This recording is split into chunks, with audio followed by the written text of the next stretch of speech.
পাঁচ প্রকারের মহিলা যারা নামাজ পড়েও জাহান্নামে যাবে, রোজা রাখলেও জাহান্নামে যাবে, হজ করলেও জাহান্নামে যাবে, হাজার হাজার টাকা দান সদকা করলেও কোথায় যাবে? জাহান্নামে যাবে।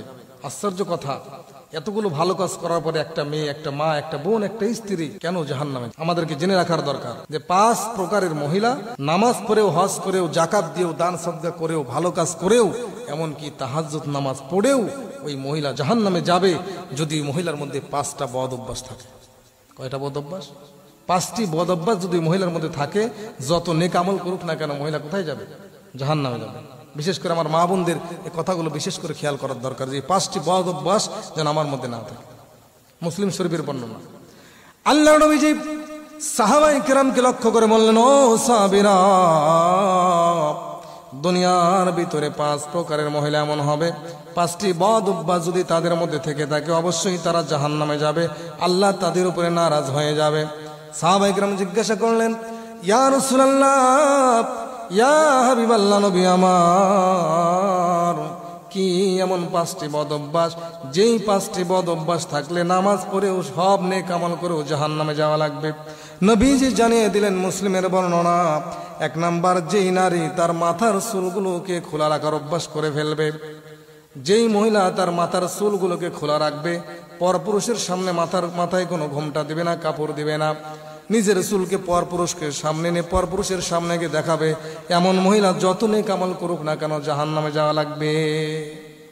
পরপুরুষকে, এমনকি নিজের বাবার সামনেও যুবতী মেয়ে সব সময় মাথা খোলা রেখে বা বেপরদা হয়ে নিজের বাবার সামনেও সব সময় চলাফেরা করা জায়েজ হবে না, পরপুরুষ তো দূরের কথা। এজন্য এক নাম্বার, যেটা পাঁচটির মধ্যে এক নাম্বার হলো যে চুল খোলা রেখে, মাথা খোলা রেখে, মাথায় ঘুমটা না দিয়ে যেই মা, যেই বোন বাহিরে চলাফেরা করবে বা পর পুরুষকে চুল দেখাবে, এরকম ভাবে বেপরদাভাবে চলাফেরা করবে, এই মহিলার কোনো ইবাদত আল্লাহ তাআলার কাছে গ্রহণযোগ্য হবে না। দুই নম্বরে নবীজি বলছেন, যেই নারী তার স্বামীকে দেখলে মন খারাপ করবে, স্বামী ঘরে আসলে মনটা বেজার হয়ে যাবে, স্বামীকে কোনো মূল্যায়ন করবে না, স্বামীকে কোনো দাম দিবে না, স্বামীর বদনাম করবে, স্বামীর উপার্জনে খুশি হবে না, স্বামীর প্রশংসা করবে না, স্বামীকে তার পছন্দ হবে না, স্বামীকে ভালো লাগবে না, যার কারণে স্বামীর সঙ্গে খারাপ ব্যবহার করবে, স্বামীর সঙ্গে তৈতকারী কথা বলবে, স্বামীর সঙ্গে ঝগড়া করবে, ওই স্বামী যদি তার ব্যবহারে নারাজ হয়ে যায়, ওই মহিলার কোনো ইবাদত কবুল হবে না। তিন নম্বরে নবীজি বললেন, যেই নারী তার স্বামীর সাথে মিথ্যা কথা বলবে, স্বামীর অজান্তে বাইরে চলে যাবে, স্বামীর অজান্তে অনেক কিছু করে ফেলবে, স্বামী যদি জিজ্ঞাসা করে তুমি কি বাইরে গিয়েছিলে, বলবে না, যাই নাই। স্বামীর অজান্তে মানুষের সঙ্গে কথা বলবে, অন্য মানুষের সঙ্গে কথা বলবে, পর পুরুষের সামনে সংস্পর্শে তারা গ্রহণ করবে, পর পুরুষের সামনে চলাফেরা করবে, স্বামী যদি জিজ্ঞাসা করবে মিথ্যা বলবে স্বামীর সামনে। এই তিন নম্বর গুণ, স্বামীর সঙ্গে মিথ্যা বলার কারণে ওই মহিলা সব আমল করার পরও জাহান্নামে যাওয়া লাগবে। চার নম্বরে নবীজি বলছেন, যেই নারী তার স্বামীর উপার্জনে খুশি হবে না, স্বামী যা উপার্জন করবে তার উপরে খুশি হবে না, বেজার হবে, ওই নারীর ব্যবহারে যদি স্বামী নারাজ হয়ে যায়, বেজার হয়ে যায়, নামাজ কালাম যতই পড়বে না কেন ওই নারীকে জাহান্নামে যাওয়া লাগবে।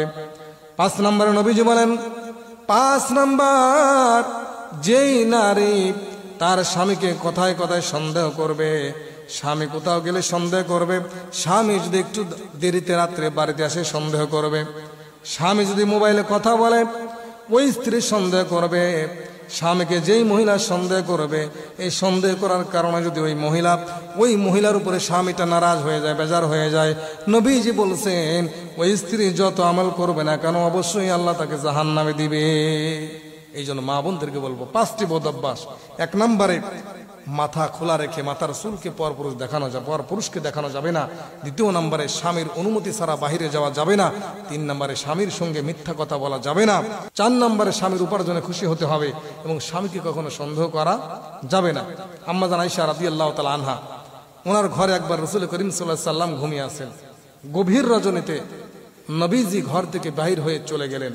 আম্মা জান আয়েশা পিছনে পিছনে রসুলের পিছনে পিছনে হাঁটতে লাগলেন।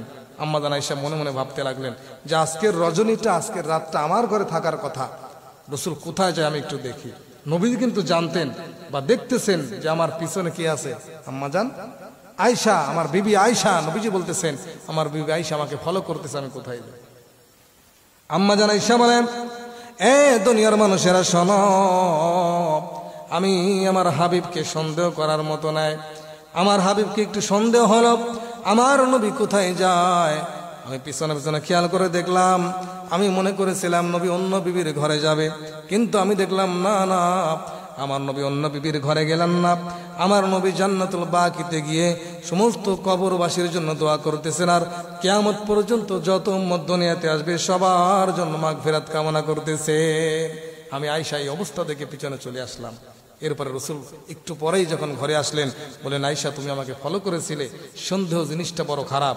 যেই স্বামীকে স্ত্রী যত বেশি সন্দেহ করবে ওই সংসারে কখনো শান্তি আসতে পারে না। এই জন্য আমি মা বোনদেরকে বলবো, অবশ্যই এই 5টি বদ অভ্যাস আপনাকে ত্যাগ করতে হবে।